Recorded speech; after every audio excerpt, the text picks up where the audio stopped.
हमने Spiderman brand new day के लिए आपका होमवर्क पूरा कर दिया है, जिसके लिए आपको टॉम हॉलैंड की स्पाइडरमैन की 3 फिल्में ही नहीं देखनी थी, जिसके लिए आपको देखनी पड़नी थी मार्वल की 14 फिल्में, 60 से ज्यादा TV episode, 1 Disney plus special presentation. And इस वीडियो में हम वो सब कुछ बताएंगे जो आपको इस मूवी को देखने के लिए जानना जरूरी है, जैसे कि Peter Parker, Bruce Banner, Frank Castle, Yelena Belova, DODC, इन सब की वो इन्फॉर्मेशन जो आपको इस मूवी को एंजॉय करने के लिए जानना जरूरी है। और हो सकता है कि एवेंजर्स डूम्सडे के लिए भी ये सारी इन्फॉर्मेशन जरूरी होगी। तो हम शुरू से शुरू करेंगे कि टॉम हॉलैंड का कैरेक्टर ब्रांड न्यू डे तक कैसे पहुंचा, जिसने नो वे होम के एंड में एमजे को बताया था अपना नाम पीटर पार्कर। लेकिन अब स्पाइडरमैन ब्रांड न्यू डे के अंदर उसने दावा किया है कि उसका नाम मेनर्ड है, लेकिन फिर भी ये किरदार हमें थोड़ा सा जाना पहचाना लगता है। I guess something is strange, क्योंकि डॉक्टर स्ट्रेंज ने पीटर पार्कर ही स्पाइडरमैन है ये मेमोरी सबकी मिटा दी है। तो पीटर पार्कर के बारे में जानने के लिए हमें शुरू से शुरू करना पड़ेगा। अरे इतना शुरू से शुरू नहीं करना, हम शुरू करेंगे पीटर पार्कर की बर्थडे से, जो कि है 2001 की 10 अगस्त। एंड पीटर के बर्थडे के बारे में हमें फार फ्रॉम होम के एक डिलीटेड सीन से पता चला था, जिसमें पीटर पार्कर अपना एनआईसी दिखाता है, जिस वजह से इस थ्योरी के ऊपर भी लोग बिलीव करते हैं कि हो सकता है 9/11 के अटैक में ही पीटर पार्कर के पेरेंट्स की डेथ हुई हो। बट एक्चुअली 10 अगस्त की डेट सिर्फ इसलिए चुनी गई थी क्योंकि 1962 में अमेजिंग फैंटेसी स्पाइडरमैन के कॉमिक बुक्स की शुरुआत थी, जिसके कवर को इस मूवी में रीडू भी किया गया है। एनी हाउ एमसीयू में पीटर पार्कर की एंट्री 2011 की फिल्म आयरन मैन 2 में हुई थी, जहां स्टार्क एक्सपो के दौरान एक बच्चा आयरन मैन का मास्क पहनकर आयरन मैन 2 में आता है। ये आयरन मैन मूवी का पार्ट 2 था, जिसमें एवान वेंको AKA विप्लैश, जो कि स्टार्क फैमिली का खानदानी दुश्मन है, वो आयरन मैन के ही सूट्स के मॉडल को जस्टिन हैमर की मदद से उसके खिलाफ यूज करता है। इसी मूवी के क्लाइमैक्स के दौरान आयरन मैन एक बच्चे को बचाता है, जिसे 2017 में प्रेस कॉन्फ्रेंस के दौरान टॉम हॉलैंड ने कंफर्म किया था कि वही बच्चा पीटर पार्कर है, जिसका एक्चुअल कोई प्लान नहीं था, क्योंकि इस किरदार को निभाया था जॉन फेवरो के बेटे मैक्स फेवरो ने। लेकिन पीटर पार्कर की कंटिन्यूटी को बरकरार रखने के लिए इस कैरेक्टर को ऐसे जोड़ा गया। एंड पीटर के कैरेक्टर को इसी फिल्म में इस सीन से पहले भी एक सीन में दिखाया गया था। एंड यही रीजन है कि वर्ल्ड फायर ग्लोब को मेंशन किया गया था होम कमिंग में, बिकॉज इसी मूवमेंट के बाद पीटर अवेंजर बनना चाहता था और टोनी स्टार्क को वो बहुत पसंद करने लग गया था। फिर टाइमलाइन पहुंच जाती है अवेंजर्स 2012 वाली को, जिसको हम थोड़ी देर में दोबारा से टच करेंगे हल्क के पॉइंट ऑफ व्यू से, क्योंकि ब्रांड न्यू डे को फुल एंजॉय करने के लिए हमें हल्क की स्टोरी लाइन को भी जानना बहुत जरूरी है। बट इस इवेंट से रिलेटेड जो सबसे इंपॉर्टेंट सीन था, जहां लिवाइथन की बॉडी सेंट्रल स्टेशन में आकर गिरी थी और वहीं पर थॉर को हल्क ने एक जबरदस्त मुक्का भी मारा था, जिसे बाद में जाकर डीओडीसी ने अपनी हिफाजत में ले लिया था, जो कि 2017 की होम कमिंग मूवी का ओपनिंग सीन था, जिस वजह से एड्रियन टूम सारी एलियन टेक पर कब्जा नहीं कर पाता। हम इस पूरे मामले पर जल्दी वापस आएंगे, लेकिन उससे पहले हम जल्दी से जाएंगे 2016 की कैप्टन अमेरिका सिविल वॉर के ऊपर, जिसमें अवेंजर्स स्प्लिट हो जाते हैं सोकोविया अकॉर्ड की वजह से, क्योंकि कैप्टन अमेरिका अपने दोस्त बकी बान को बचाने की कोशिश करता है, जिसके दौरान चीजें और सीरियस होती जाती हैं, तो आयरन मैन अपनी टीम में पीटर पार्कर को डाल लेता है, जो कि क्वींस का एक लड़का है जिसके पास स्पाइडर लाइक्स पावर्स हैं। And this is the first time when we see Tom Holland as Peter Parker. और इसी सीन के दौरान हम मरीसा टोमेस को भी एज एंट में देखते हैं। और इसी सीन की कंटिन्यूएशन में हमें पता चलता है कि 6 महीने हो चुके हुए हैं जब से पीटर पार्कर के पास वो स्पाइडर की पावर्स हैं, जिसका मतलब कि 2015 में कहीं पीटर पार्कर को स्पाइडर ने काटा था। बहरहाल हमें आज तक ये बिल्कुल नहीं बताया गया कि वो स्पाइडर कैसा दिखता था, उसकी बाइट क्या थी और कब काटा गया था। और इसी सीन में पीटर ये सारी बात टोनी को बताता है। इसी सीन के दौरान वो ये भी बताता है कि जिस तरह की चीजें मैं कर सकता हूँ और फिर भी मैं लोगों को ना बचाऊं, तो इसका मतलब गलती मेरी है, जो कि उस वक्त with great powers comes great responsibility का ही टेक था। एंड यही सीन रेफरेंस भी था उस फीलिंग का कि पीटर अपने अंकल बेन को बचा नहीं पाया, ऐसा लोगों को लगता था। लेकिन 10 साल बाद रूसो ब्रदर्स ने कंफर्म किया कि ऐसा कुछ भी नहीं था, क्योंकि इस सीन को रूसो ब्रदर्स ने ही डायरेक्ट किया था और उन्होंने कंफर्म कर दिया कि अंकल बेन की डेथ एक एक्सीडेंट में हुई थी। एनी हाउ इस मूवी के दौरान Tony Stark and Happy Hogan Spiderman को बर्लिन लेके जाते हैं, उसे एक नया सूट देते हैं आर्म्ड विद स्टार टेक, जिसकी मदद से वो कैप्टन अमेरिका की शील्ड छीन लेता है, falcon and the winter soldier को परेशान करता है, साथ ही एम्पायर स्ट्राइक्स बैक के रेफरेंस के साथ वो स्कॉटलैंड के जायंट मैन को भी गिरा देता है। लास्ट में कैप्टन अमेरिका उसे हरा देता है, बट बिना किसी चोट के, जिसके बाद टोनी उसे साइडलाइन कर देता है उसकी अपनी हिफाजत के लिए, जिसके बाद स्पाइडरमैन हमें होम कमिंग मूवी में देखने को मिलता है। एंड इसी मूवी के स्टार्ट में हमें वो लिवाइथन वाला सीन देखने को मिलता है। देन स्पाइडरमैन इस सिविल वॉर का अपना टेक दिखाता है एंड स्टार्ट में ही टोनी उसे ये सूट रखने की इजाजत दे देता है, लेकिन एक शर्त पर कि इसकी जिम्मेदारी वो खुद लेगा। जिसके बाद मूवी टाइम जंप करती है 2017 में, जहां पीटर अपने दोस्त नेड के साथ लेगोस के साथ खेलता है और लिज एलन पे उसे क्रश भी है। एंड डिस्कशन टीम का भी मेंबर है, जिसमें एमजे और फ्लैश थॉमसन भी है। फिर नेड को पता चल जाता है कि पीटर पार्कर ही स्पाइडरमैन है और इन्हीं सीन के दौरान हमें पता चलता है कि जिस मकड़ी ने पीटर को काटा था वो मर चुकी है। देन नेड अपने आप को मैन इन द चेयर का टाइटल भी देता है। फिर मूवी के दौरान वल्चर की गैर कानूनी हरकतों में पीटर अपनी टांग अड़ाने लग जाता है, जिसके दौरान हमें पता चलता है कि वल्चर उन तमाम एलियन टेक्स को यूज कर खतरनाक हथियार बना रहा है और उन्हें स्कॉर्पियन टाइप लोगों को दे भी रहा है। और इन्हीं के बनाए हुए सूट को हम आगे जाकर ब्रांड न्यू डे में भी देखने वाले हैं। और उसके इसी तरह के हथियारों का एक और बायर भी है जो कि है प्राउलर, जो कि अभी प्राउलर बना तो नहीं है, आगे जाकर हो सकता है कि वो प्राउलर बन जाए, जो कि इसी मूवी के दौरान बाद में अपने भतीजे माइल्स मोरेल्स का भी जिक्र करता है, जो कि आगे जाकर नेक्स्ट स्पाइडरमैन बनेगा। फिर मूवी के दौरान कश्ती के ऊपर लड़ाई होती है, जिसके दौरान मामला काफी खराब हो जाते हैं और टोनी उससे उसका स्पाइडरमैन सूट वापस ले लेता है। फिर पीटर हिम्मत कर अपनी क्रश से बात कर ही लेता है, जिसके बाद उसे रियलाइज होता है कि उसी का बाप उसका जानी दुश्मन वल्चर है, जिसका प्लान अवेंजर टावर से स्टार्क टेक्नोलॉजी चोरी करना है, क्योंकि अवेंजर्स शिफ्ट हो रहे हैं एक नई जगह पर। फिर बहुत अरसे बाद हमें पता चलता है कि उस टावर को किसने खरीदा है। देन घमासान लड़ाई के बाद स्पाइडरमैन आखिरकार वल्चर को हरा देता है एंड टोनी स्टार्क उससे खुश होकर उसे नया आयरन स्पाइडर सूट ऑफर करता है, जिसे पीटर लेने से इनकार कर देता है। जिसके बाद हमें पता चलता है कि पीटर को टोनी अवेंजर भी बनाने वाला था। फिर उसकी जगह प्रेस के सामने टोनी अपनी शादी अनाउंस कर देता है।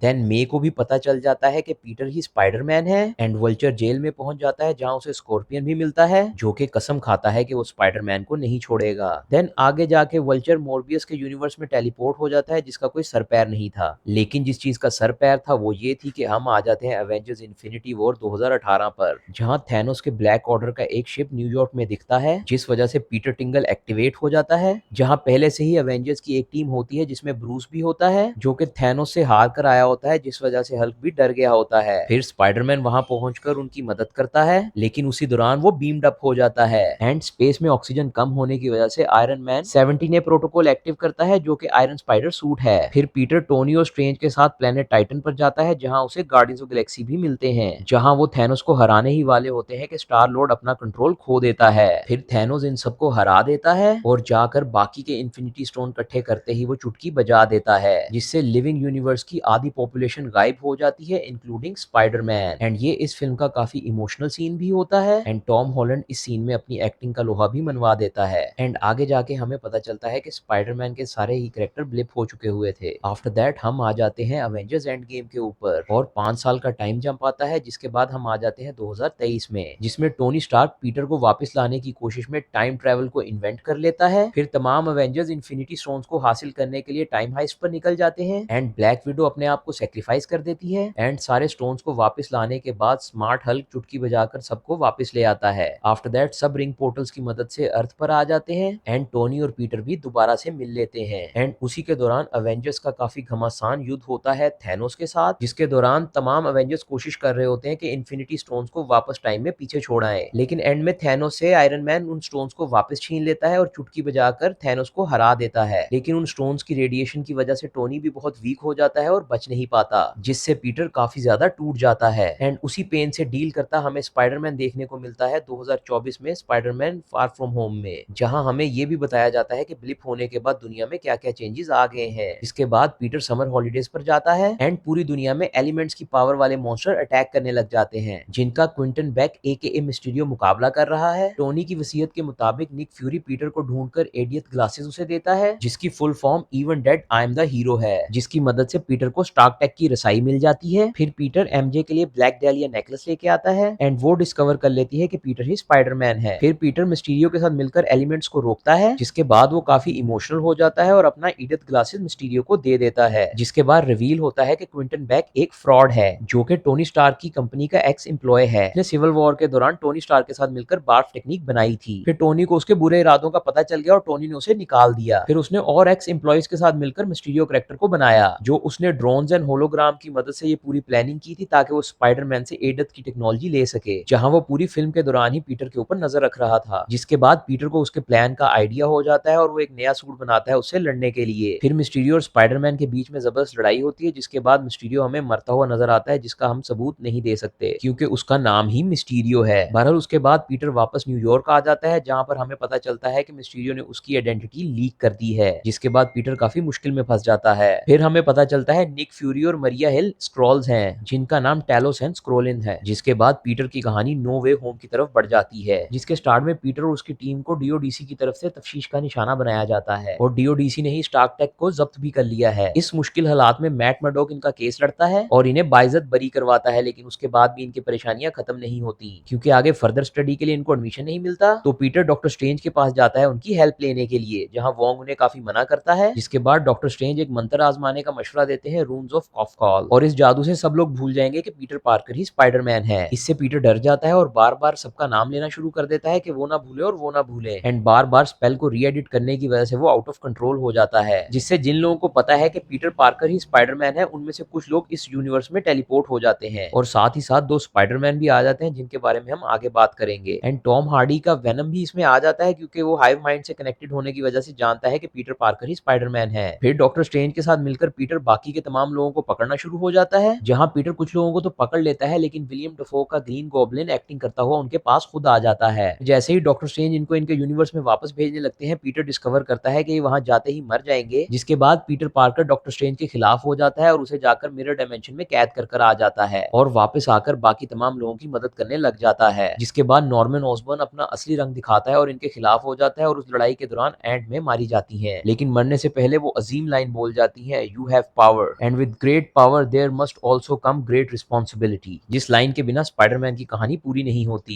जिसके बाद पता चलता है कि नेड एक नेचुरल जादूगर है और स्लिंग रिंग की मदद से वो पीटर को ढूंढने की कोशिश करता है, जिस वजह से उसे Andrew Garfield and Tobey Maguire का स्पाइडरमैन मिल जाता है। फिर ये दोनों स्पाइडरमैन जाकर हमारे स्पाइडरमैन को हिम्मत देते हैं एंड नेड और एमजे के साथ मिलकर मल्टीवर्स से आए हुए लोगों की मदद करने की कोशिश करते हैं। देन स्टैचू ऑफ लिबर्टी के ऊपर एक फाइट होती है जिसके दौरान पीटर ग्रीन गॉब्लिन को मारने ही वाला होता है, जहां टोबी मैगवायर का स्पाइडरमैन आकर उसे रोक लेता है। फिर डॉक्टर स्ट्रेंज आकर जो लोग सही हो चुके होते हैं वापस उन्हें उनके यूनिवर्सेस में भेज देता है, लेकिन मल्टीवर्स से आई हुई दरारों को पूर्ण करने के लिए वो जादू को पूरा ही करना होगा, जिसकी वजह से सब लोग भूल जाएंगे कि पीटर पार्कर ही स्पाइडरमैन है। देन हमारा पीटर एमजे और नेड को बाय बोलता है और एमजे उसे कहती है कि वो उसे वापस ढूंढे। फिर जादू पूरा होने की वजह से तमाम लोग भूल जाते हैं कि पीटर पार्कर ही स्पाइडरमैन है, जिस वजह से रियलिटी की चीजें भी चेंज हो जाती हैं और उन फोटोज में जिनमें पीटर पार्कर था वो भी रिमूव हो जाती हैं। जिसके बाद मूवी के एंड में पता चलता है कि पीटर और एमजे को आगे एडमिशन मिल गया है। जिसके बाद पीटर को पता चलता है कि नेड और एमजे को आगे एडमिशन मिल गया है, जिस वजह से पीटर उनको याद दिलाने वाला प्लान कैंसिल कर देता है एंड दोनों पीटर से इंस्पायर होकर विदाउट टेक्नोलॉजी वाला एक नया स्पाइडर सूट बनाता है। अच्छा, बाकी कैरेक्टर्स की स्टोरी के ऊपर बात करने से पहले हम मेमोरी वाइप मैजिक के ऊपर बात कर लेते हैं कि वो वर्क कैसे कर रहा है। जैसे कि जो कैरेक्टर स्पाइडरमैन को जानते हैं वो उसे अभी भी याद रखते हैं, लेकिन उन्हें ये बिल्कुल नहीं याद कि पीटर पार्कर नाम का भी कोई इंसान था।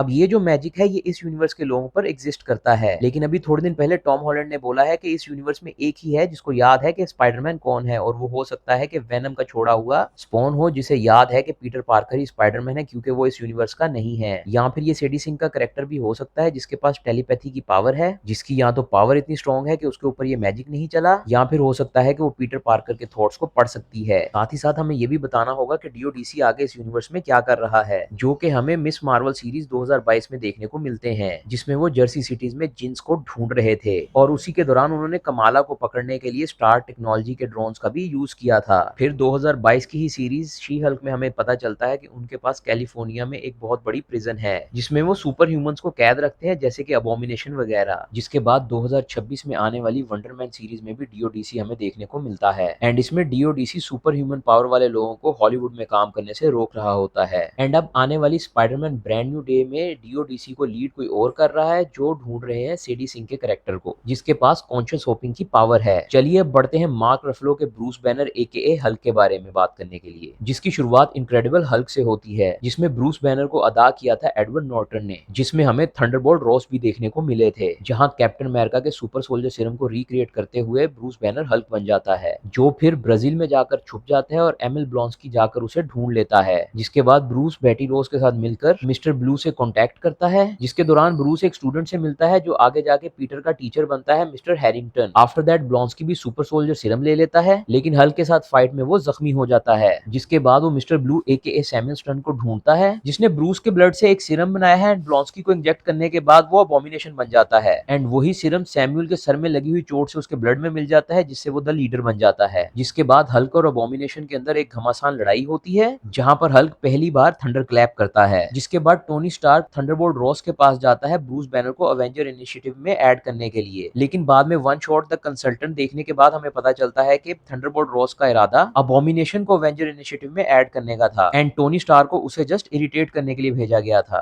जिसके बाद अबोमिनेशन हमें Shang Chi the legend of ten ring and She Hulk में देखने को मिले एंड द लीडर हमें Captain America brave new world में। जिसके बाद हल्क की कहानी पहुंच जाती है 2012 वाली एवेंजर्स तक, जिसमें मार्क रफलो ने हल्क का किरदार अदा किया है एंड नताशा जाकर उसे एवेंजर्स के लिए रिक्रूट करती है, जहां वो अपने नॉलेज की वजह से लोकी के स्टाफ के ऊपर रिसर्च करता है, जिसमें मौजूद माइंड स्टोन इन सबके दिमाग को मैनिपुलेट करता है। जिसके बाद लोकी जानबूझकर अपने आप को गिरफ्तार करवाकर हल्क के अंदर मौजूद गुस्से को और भड़का देता है, जिससे वो पूरी तरह तो नहीं बट थोड़ा सा सैवेज होकर सारी जगह को तोड़ फोड़ देता है और फिर खुद कहीं क्रैश लैंड हो जाता है। आफ्टर दैट वो न्यूयॉर्क बैटल में आता है, जहां आकर वो बताता है कि मैं हर टाइम गुस्से में ही रहता हूँ। जिसके बाद पूरे बैटल में वो खूब तबाही मचाता है, थोर को भी उठा के फेंक देता है एंड लोकी के साथ तो वो दे दनादन कर देता है। फिर तमाम अवेंजर्स लोकी और उसकी टीम को हरा देते हैं। जिसके बाद कहानी पहुंच जाती है अवेंजर्स एज ऑफ अल्ट्रॉन तक, जिसमें नताशा रोमानोफ हल्क को कंट्रोल करने के लिए सन इज गेटिंग लो की टेक्निक के ऊपर काम करती है, जहां वो हाइड्रा को खत्म करने के लिए सोकोविया के जंगलों में जंग करते हैं। जिसके बाद टोनी और ब्रूस माइंड स्टोन की मदद से एक एआई को क्रिएट करते हैं, जो आउट ऑफ कंट्रोल होकर इन्हीं के खिलाफ जंग छेड़ देता है, जो अपने साथ स्कारलेट विच और उसके भाई क्विकसिल्वर को भी मिला लेता है। देन स्कारलेट विच हल्क को फिर से सैवेज हल्क बना देती है, जिसे टोनी स्टार्क का हल्क बस्टर शांत करता है। जिसके बाद हल्क अवेंजर्स के साथ मिलकर अल्ट्रॉन को हरा देता है एंड क्विन जेट में बैठकर प्लेनेट छोड़कर थॉर रैग्नारॉक में चला जाता है, जहां पता चलता है कि वो क्विन जेट में प्लेनेट सकार में लैंड हुआ था और 2 साल से वहां ग्लैडिएटर चैंपियन बना रहा, जहां थॉर उसे ढूंढ लेता है और वापस बैनर बनने में हेल्प करता है, जिसे ब्रूस बनने के बाद कुछ भी याद नहीं होता कि पिछले 2 साल में क्या हुआ है। जिसके बाद ब्रूस थॉर की रिवेंजर टीम में शामिल हो जाता है हेला को हराने के लिए, जिसमें वो हेला के जायंट साइज वुल्फ को हराता है एंड एसगार्ड के तबाह होने के बाद वहां से रेस्क्यू किए हुए एसगार्डियंस को लेकर निकल जाता है, जहां से सीधा वो इन्फिनिटी वॉर में पहुंचते हैं, जहां थैनोस इनकी शिप के ऊपर अटैक कर देता है और बहुत ही बुरे तरीके से हल्क को हरा देता है। देन हैंडल बायफ्रोस्ट की मदद से हल्क को वापस अर्थ पे भेज देता है, जहां आकर वो डॉक्टर स्ट्रेंज और वोंग को अलर्ट करता है एंड पूरी मूवी में वो हल्क बनने की कोशिश में नाकाम होता रहता है। फिर स्पाइडरमैन उसकी हेल्प करने आता है, लेकिन उन दोनों की मुलाकात नहीं हो पाती क्योंकि स्पाइडरमैन स्पेस में चला जाता है, लेकिन ब्रूस को पता चल जाता है कि कोई स्पाइडरमैन भी है। जिसके बाद विजन का माइंड स्टोन रिमूव करने के लिए ब्रूस वकांडा आ जाता है, जहां वो हल्क बस्टर पहनकर अवेंजर्स का साथ देता है। जिसके बाद थैनोस चुटकी बजाकर सबको ब्लिप कर देता है, लेकिन किस्मत से हल्क बच जाता है। जिसके बाद हम बढ़ते हैं अवेंजर एंड गेम की तरफ, जहां ब्रूस बैनर अवेंजर्स के साथ मिलकर थैनोस को ढूंढने जाता है गार्डन प्लेनेट पर, जहां जाकर उन्हें पता चलता है कि थैनोस ने इन्फिनिटी स्टोन की मदद से ही इन्फिनिटी स्टोन को खत्म कर दिया है। जिसके 5 साल बाद अब बैनर स्मार्ट हल्क बन चुका है। इस कंडीशन में हल्क के पास कॉन्शियस तो ब्रूस बैनर की है, जिस वजह से अब इसकी हाइट 7.5 है, जबकि नॉर्मल हल्क की हाइट 8.5 है। जिसके बाद अवेंजर्स मिलकर टाइम ट्रेवल के ऊपर काम करते हैं एंड हल्क टाइम ट्रेवल करके एंशिएंट वन के पास जाता है, जिसका टाइम ड्रॉप न्यूयॉर्क बैटल होता है और वहीं पर एंशिएंट वन उसे एक्सप्लेन करती है कि इस यूनिवर्स के फ्लो को बरकरार रखने के लिए इन्फिनिटी स्टोन्स कितने जरूरी हैं एंड जैसे ही कोई स्टोन टाइमलाइन से रिमूव होता है, वहां से एक डार्क टाइमलाइन शुरू हो जाती है, जो कि शायद तुम्हारी रियलिटी के लिए तो सही होगा, लेकिन मेरी रियलिटी के लिए बहुत डार्क होगा। जिससे मुझे लगता है कि ये एक्सप्लेनेशन अवेंजर्स डूम्सडे के लिए बहुत ही ज्यादा इंपॉर्टेंट हो सकती है।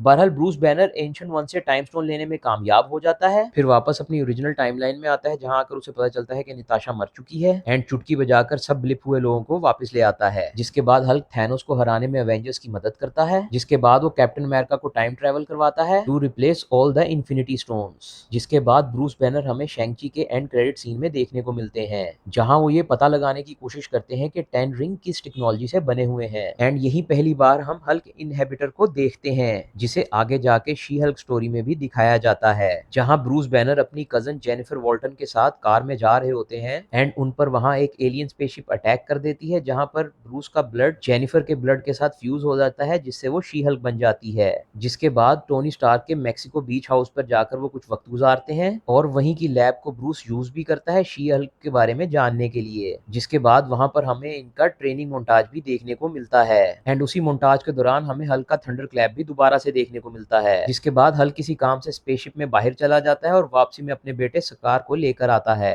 जिसके बाद ब्रूस अब एम्पायर स्टेट यूनिवर्सिटी में एक टीचर है एंड मुझे नहीं लगता इस मूवी में सकार का कहीं जिक्र होने वाला है एंड अब इस फिल्म में हमें सैवेज हल्क देखने को मिलने वाला है, जो कि मुझे लगता है कि फिल्म के दौरान 8 फीट 5 इंच से भी ऊपर चला जाएगा एंड इस बार हल्क का डिजाइन उन्होंने बहुत ही मस्कुलर एंड सैवेज कर दिया है एंड इस मूवी में हम हल्क इनहेबिटर को टूटते हुए भी देखेंगे। इसके बाद हमारी कहानी अगले कैरेक्टर की तरफ बढ़ जाती है, जो कि है फ्रैंक फ्रैंक कैसल, जिसे डेयरडेविल सीजन 2 में इंट्रोड्यूस किया गया था, जिसके दौरान फ्रैंक कैसल विजिलेंटी बनकर लोगों को बहुत ही बुरे तरीके से पनिश कर रहा था, जिसे डेयरडेविल पकड़वा देता है और फिर उसका केस लड़ता है मैट मर्डॉक, और उसी के दौरान वो फिगर आउट कर लेता है कि मैट ही डेयरडेविल है, जहां मैट उसे सजाए मौत से बचा लेता है, लेकिन उसे सजा हो जाती है, जहां से विल्सन फिस्क उसे जेल से बाहर निकलवा देता है ताकि वो बाहर जाकर उसके दुश्मनों का खात्मा कर सके। फिर फ्रैंक कैसल की स्टोरी को आगे डिटेल में बताया जाता है पनिशर सीरीज में, जहां बताया जाता है कि फ्रैंक कैसल एक मरीन था जो कि अफगानिस्तान में तैनात था। देन फ्रैंक कैसल ने उनसे अपना राब्ता तोड़ दिया और सेंट्रल पार्क में मैरीगो राउंड पे राइड लेते हुए अंधाधुंध फायरिंग में उसने अपनी पूरी फैमिली को खो दिया, लेकिन बाद में उसे पता चलता है कि सीआईए के लोगों ने ही उसके फैमिली को मरवाया है। जिसके बाद फ्रैंक माइक्रो के साथ टीम बनाकर अपना बदला लेता है, जिसके बाद सीजन 2 में पता चलता है कि फ्रैंक का अपना दोस्त ही उनके साथ मिला हुआ था जो कि बिली रूसो था, और फ्रैंक उससे भी फिर अपना बदला लेता है एंड सीजन 2 के एंड तक वो उसे मार देता है, जिसके बाद अपनी सुपर हीरो पर्सनैलिटी पनिशर को वो एक्सेप्ट कर लेता है। फिर उसके कई सालों बाद डेयरडेविल बॉर्न अगेन सीजन में हेक्टर अयाला एकेए व्हाइट टाइगर को जो गोली मारती है उसके ऊपर पनिशर के स्कल का निशान होता है, जिसके बाद डेयरडेविल उस तक पहुंच जाता है और वो वहां पर बताता है कि उसने ऐसा कुछ नहीं किया, ये एक दरअसल पुलिस वालों की काबू से बाहर हुई टीम है जो कि फ्रैंक कैसल के नाम का गलत इस्तेमाल कर रहे हैं। और वहीं पर वो मैट को ये भी बताता है कि उसे अभी भी अपनी फैमिली नजर आती है। फिर मैट विल्सन फिस्क को बचाने के लिए गोली खाता है और जब उसे अपने घर में होश आता है तो फ्रैंक उसके पास खड़ा होता है और वहीं पर लोग फिस्क के ऑर्डर पर उन पर अटैक कर देते हैं। जिसके बाद मैट और कैरन को पता चलता है कि फॉगी को मारने के पीछे किसका हाथ था, क्योंकि बुलजाय तो सिर्फ एक फेस था लेकिन फॉगी को मरवाने वाली असली विलन तो वेनेसा थी। जिसके बाद फ्रैंक उन बहरूपियों से बदला लेने चला जाता है और उनमें से बहुत सारों को मार देता है, लेकिन बदले में खुद भी पकड़ा जाता है, पर सीजन के एंड में वो वहां से भाग जाता है। फिर डेयरडेविल बॉर्न अगेन सीजन 2 में हमें फ्रैंक कैसल कहीं देखने को नहीं मिलता, लेकिन उसकी जगह पर हमें पनिशर की एक स्पेशल प्रेजेंटेशन देखने को मिलती है,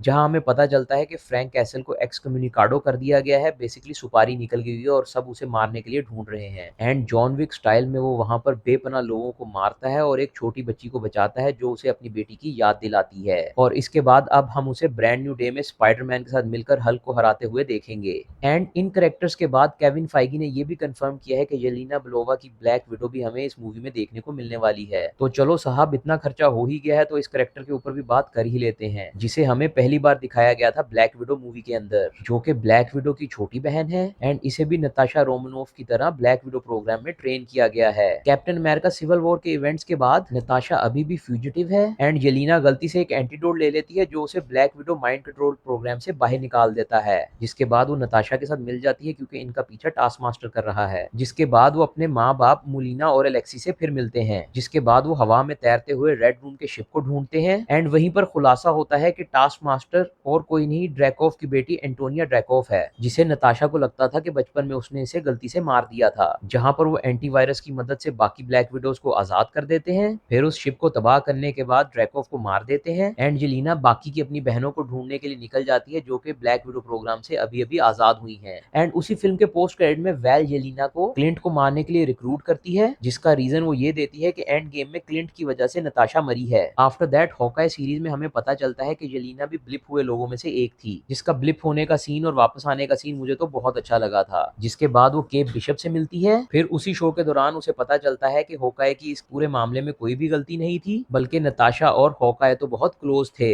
जिसके बाद येलेना हमें थंडरबोल्ट्स मूवी में देखने को मिलती है, जिसमें अभी भी येलेना वेल के ऑस ग्रुप के लिए काम करती है एंड इससे अभी तक तो उसे अलग हो ही जाना चाहिए था। एंड इसी में बताया जाता है कि वेल एक सुपर सोल्जर प्रोग्राम पर काम कर रही है, सेंट्री, एंड उसी के दौरान बहुत सारे लोग मर चुके हैं तो वो चाहती है कि बाकी तमाम लोग भी मर जाएं, जिस वजह से थंडरबोल्ट मूवी में मौजूद तमाम कैरेक्टर्स को वो एक दूसरे को ही मारने का ऑर्डर दे देती है। लेकिन चीजें उसके प्लान के मुताबिक नहीं होती, जिस वजह से हमें एक नई सुपर हीरो टीम देखने को मिलती है जो कि जाके सेंट्री से फाइट करते हैं, लेकिन सेंट्री अपने काबू से बाहर हो जाता है एंड उसकी alternate personality void take over कर लेती है। जिसके बाद येलेना अपनी यादों का मुकाबला करके बॉब को सेंट्री से आजाद करती है एंड उसी मूवी के एंड में वेल हमें मिलाती है हमारी न्यू एवेंजर्स की टीम से, जिसके पोस्ट क्रेडिट सीन में हमारे एवेंजर्स न्यू एवेंजर्स टावर में है, जहां पर वो फैंटास्टिक फोर को इस यूनिवर्स में आते हुए देख रहे हैं। एंड अभी रिसेंटली आए एवेंजर्स डूम्सडे के ट्रेलर ने कंफर्म किया है कि उस प्लेन के ऊपर Fantastic Four, Thor, Captain America and Doom without mask as Iron Man भी होगा। और इसी के साथ हमारा road to Spiderman brand new day खत्म होता है। उम्मीद है आपको हमारी ये वीडियो पसंद आई होगी। अगर आप इस तरह की और वीडियोस देखना चाहते हैं तो लाइक शेयर कमेंट करके हमें लाजमी बता दें। और मैं साथ ही साथ सोच रहा हूँ कि क्यों ना हम रोड टू एवेंजर्स डूम्सडे भी कर दें, लेकिन कुछ भी हो जाए हम उसे एक वीडियो में कवर नहीं कर सकते।